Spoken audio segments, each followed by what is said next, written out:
Okay, let's unpack this deep dive.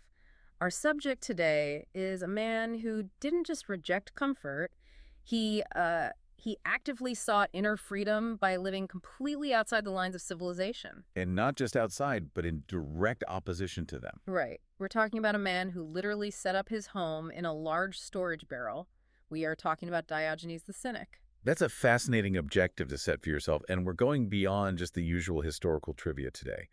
Our mission is to take his radical philosophical choice, this pursuit of absolute self-sufficiency, and apply it to a contemporary question. And that question is? Why would Diogenes fundamentally oppose the electric car? I mean, regardless of its supposed ecological benefits, we're really looking for the core of his critique of what we call progress. I'm very curious how we connect that ancient philosophical thread to our, hypermodern world. But first, to really understand the critique, we need to know the man. We do. Diogenes of Sinope was born around 412 BC in Sinope, a city on the Black Sea coast. A pretty vibrant place back then. And his early life, reads like a classical tragedy. It's really what set him on this path of total rejection. His father was a coin changer, or a money launderer, depending on the source. A pretty important distinction. It is.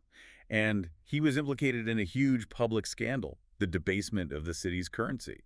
That whole affair forced a young Diogenes to flee Sinope and run to Athens. So that one event basically stripped him of his reputation, his wealth, his entire conventional identity. It was like a baptism by fire that immediately put him on the outside. Precisely.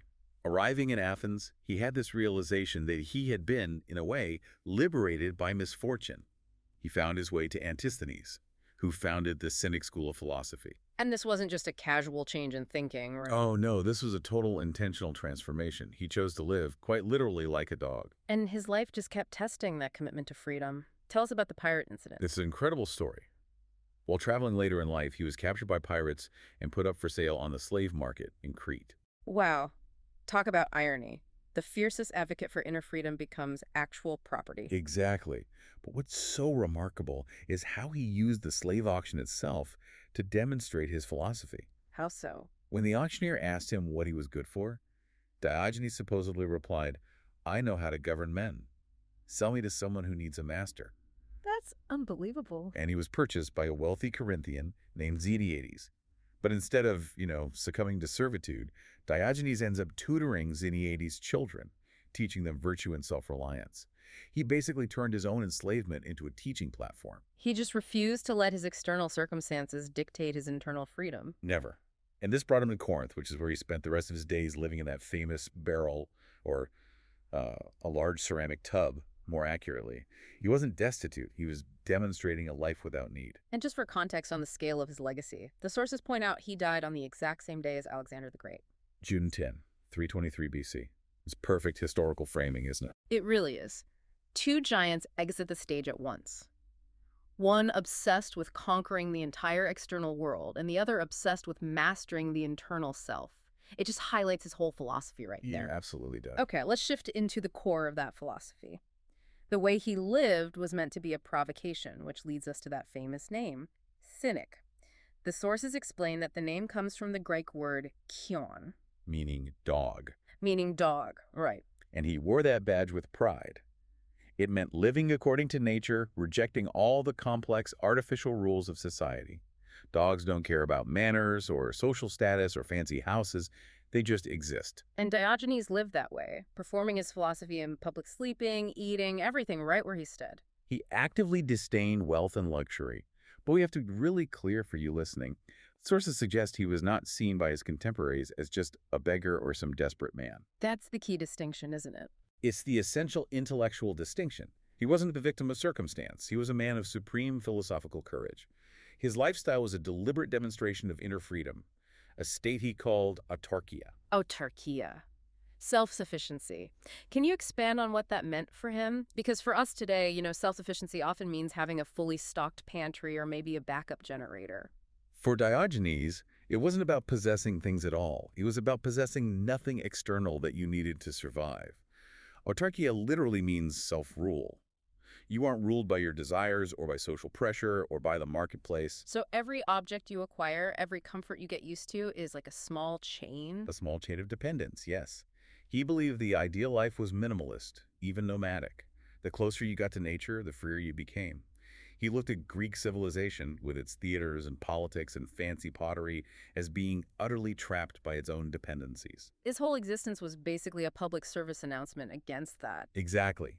He wanted to shame people out of their need for artificial things. And that focus on action is what gives us those amazing anecdotes. The classic one is him walking through Athens in broad daylight, holding a lantern. Searching for an honest man. It's just such a theatrical and biting critique of the hypocrisy he saw all around him.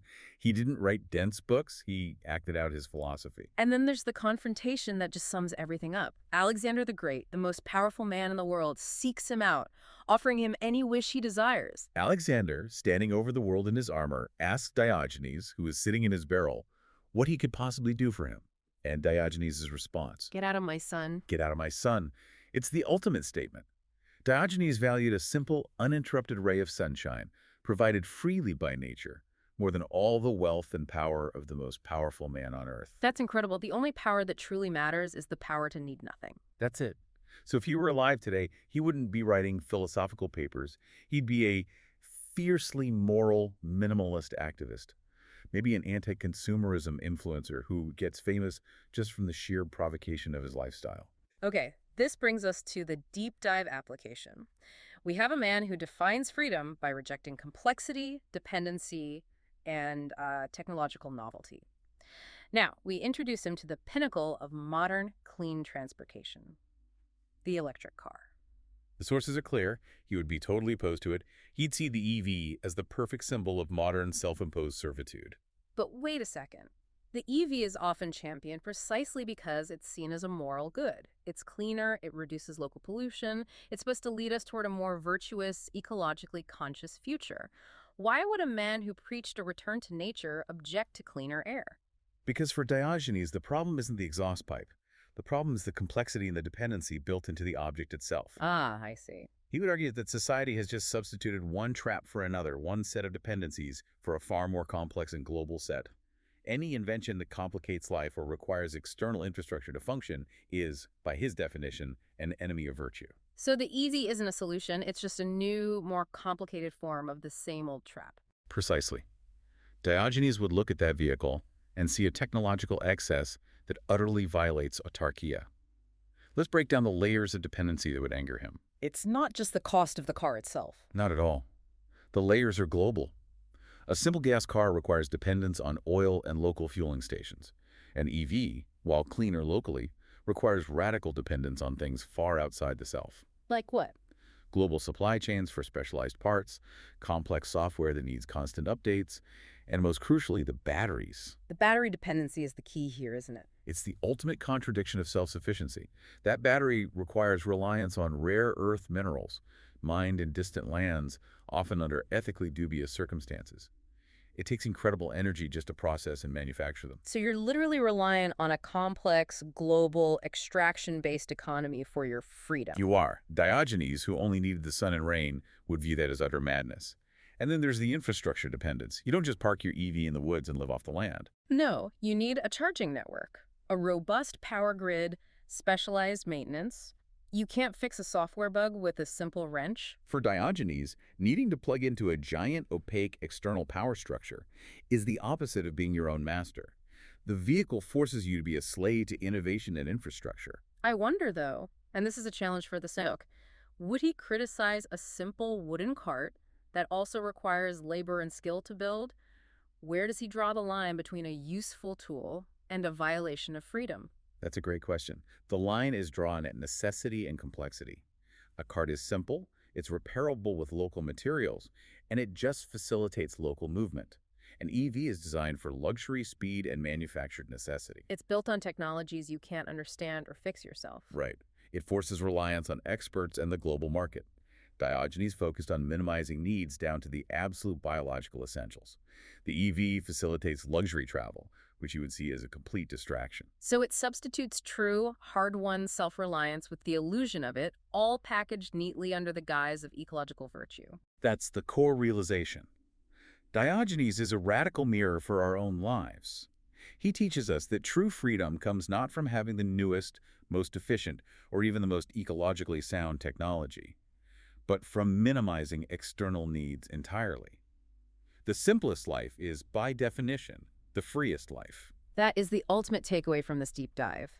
If Diogenes viewed the sheer complexity and infrastructural reliance of a rechargeable vehicle as a violation of freedom, what infrastructure or technology are we currently relying on, and maybe even celebrating, that might be secretly enslaving us? That's the question for you to mull over and perhaps examine with your own metaphorical lantern. It's certainly a thought Diogenes would demand we confront. Thank you so much for joining us on this exploration of radical philosophy and modern contradictions. We hope this provided you with a quick, thorough, and surprising analysis of Diogenes' life and why his philosophy remains such a relevant critique of our world. We encourage you to follow the channel for more customized analyses of fascinating topics just like this one.